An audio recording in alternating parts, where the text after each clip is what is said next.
Ahojte, dneska vám predstavím jeden z mojich varičov.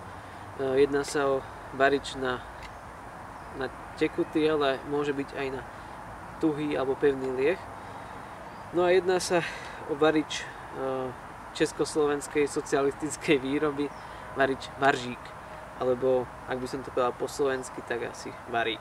Tento varič pozostáva z niekoľkých súčastí a priamo prichádza aj s nádobkou na vodu, čiže s tou nádobkou na varenie. Tým je taký špecifický, samozrejme je tu aj táto pokrievka. No a ako som spomenul, funguje na tekutý aj pevný lieh, takže poďme si ukázať, z čoho je, ako funguje a ako to celé vlastne prebieha. Tak, varič pozostáva z pokrievky, ďalej ja si tu nosím so sebou vždycky toto alobalové závetrie, ďalej toto je podstava. Táto sranda sa používa, ak chceme variť na pevnom liehu. Ukážeme si. Toto je vlastne horáčik na lieh tekutý. Tak. V prípade, že by sme teda chceli variť na tom pevnom liehu, tak toto sa dá sem. No a tu máme ešte taký závetro stojan, ale moc ako závetri to nefunguje, lebo vidíte, je to celé vlastne deravé. To sa dá sem. No a na to už príde táto nádobka na vodu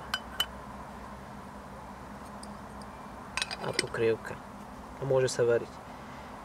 Dôležité je povedať, že ten plameň rád proste lezie úplne do hora, olizuje celý ten hrnček a mne sa už stalo, že mi pokrievka hore za toto drevené držiatko ohorela. Takže ja to beriem aj ako taký historický kúsok, takže to mi je trošku ľúto, ale zase má ten varič svoj príbeh. No, dneska budeme variť na tekutom liehu, takže tým pádom túto časť nám netreba. Nalejeme lieh. Nalejeme len trošku, lebo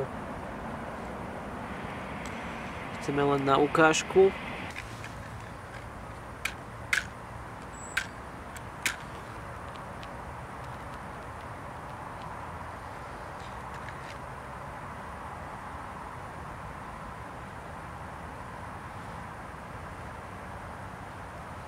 Tak, za chvíľku sa nám ukáže plameň. No si prichystáme ostatné veci.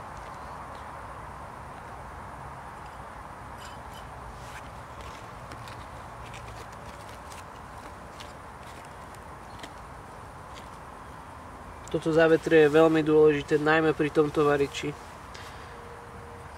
Tu je naozaj potrebné. No, naplníme si nádobku vodou.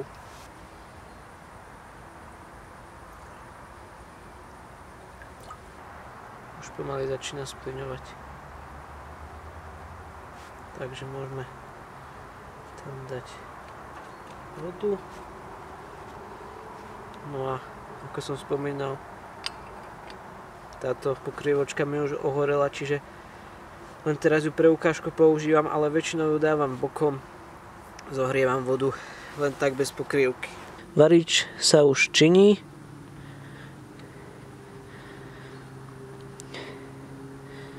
To taká spomienka na staré časy, ktoré som ja nemohol zažiť.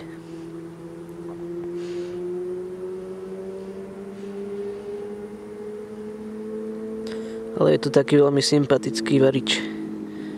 Našiel som zo pár jahôd a takisto kysličku. Nikdy som si nerobil čaj z kysličky. Dúfam, že sa neotrávim, ale keď sa môže teda jesť, tak prečo by sa nemohla luhovať? Možno dokonca dať tomu čaju taký kyslejší ráz. Uvidíme. No a spravím si takýto lesný čaj. Možno by sa takomu zdalo, že tá nádobka na ten lieh je moc malá, že sa tam toho liehu moc nezmestí, ale treba rátať s tým, že používame tento hrnček malý, neviem koľko to má, zo 2 deci a na to stačí úplne v pohode. Jedinú nevýhodu toho variča by som videl v tom, že keď neminiete všetek ten lieh,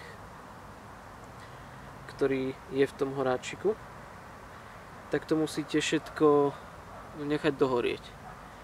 To je taká nevýhoda, že nedá sa ten lieh, ako je to napríklad pri tranži, tam sa to dá preniesť, dá sa to zavrieť a ten lieh si stále prenášate so sebou a tu skrátka tým palivom tak trošku plytvať.